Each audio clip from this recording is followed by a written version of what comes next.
দেখতে দেখতে শীতকাল চলে এলো, আর শীতের সময় হাঁসের মাংস খাওয়া হবে না সেটা কি হয়? কারণ এই শীতের সময় কিন্তু সারা বছরের তুলনায় হাঁসের মাংসের টেস্ট বেড়ে যায় অনেক গুণে।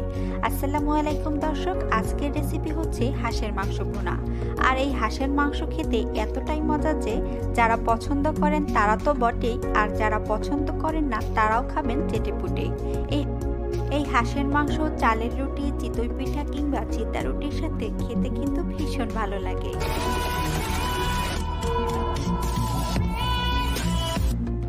আমি এখানে 1.5 কেজি হাঁসের মাংস নিয়েছি, আর মাংসগুলোকে একটু কুসুম গরম পানি দিয়ে কয়েকবার ধুয়ে পরিষ্কার করে নিয়েছি। এখন একটা সসপ্যানে দিয়ে দিচ্ছি পরিমাণ মতো তেল। এখন দিচ্ছি 1 কাপ পেঁয়াজ কুচি। এখন পেঁয়াজটাকে একটু হালকা ভেজে নেব।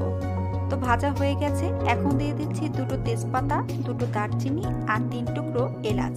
খুব ভালো একটা ফ্লেভার যখন চলে আসবে তখন দিয়ে দেব 1.5 টেবিল চামচ আদা বাটা আর 1.5 টেবিল চামচ রসুন বাটা।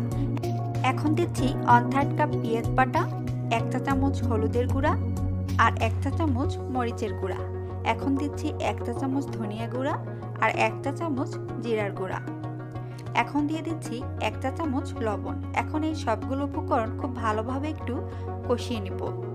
একটু পানি দিয়ে দিয়েছি। এখন পানিটা দিয়ে খুব ভালোভাবে এই মশলাটাকে একটু কষিয়ে নেব। তো আমার কষানো হয়ে গেছে। যখন দেখবেন এরকম তেল উঠে এসেছে তখন মাংসটা দিয়ে দিয়েছি, আর মাংসটা দিয়ে খুব ভালোভাবে আবারও কিছুক্ষণ মিশিয়ে নেব। হাঁসের মাংসর গা থেকে যখন দেখবেন তেল বের হতে শুরু করেছে তখন অল্প পরিমাণ একটু পানি দিয়ে দিয়েছি, আর পানিটা দিয়ে এই মাংসটাকে আরও বেশ কিছুক্ষণ একটু কষিয়ে নেব। এখন দিয়ে দিচ্ছি 1 কাপের মতো নারকেল বাটা। নারকেল বাটাটা দিয়ে খুব ভালোভাবে আবারও হাঁসের মাংসের সাথে একটু মিশিয়ে নেব, আর বেশ কিছুক্ষণ আবারও কষিয়ে নেব। যখন দেখবেন এরকম একেবারে তেল উঠে এসেছে, মাংসটা খুব ভালোভাবে কষানো হয়ে গেছে, তখন পর্যাপ্ত পরিমাণ গরম পানি অ্যাড করে মাংসটাকে সিদ্ধ করে নেব। তো এখন একটা ঢাকনা দিয়ে ঢেকে দিচ্ছি সিদ্ধ করার জন্য। তো ঢাকনাটা তুলে নিয়েছি। এই পর্যায়ে মাংসটা কিন্তু আমার খুব ভালোভাবে সিদ্ধ হয়ে গেছে। উপর থেকে ভাজা জিরার গুঁড়ো ছড়িয়ে দিয়ে গরম গরম এই হাঁসের মাংসটা পরিবেশন করে নিলাম। শীতের সময় গরম গরম এই হাঁস ভুনার সাথে চালের রুটি, চিতই পিঠা অথবা চিতা রুটি খাওয়ার মজাই আলাদা।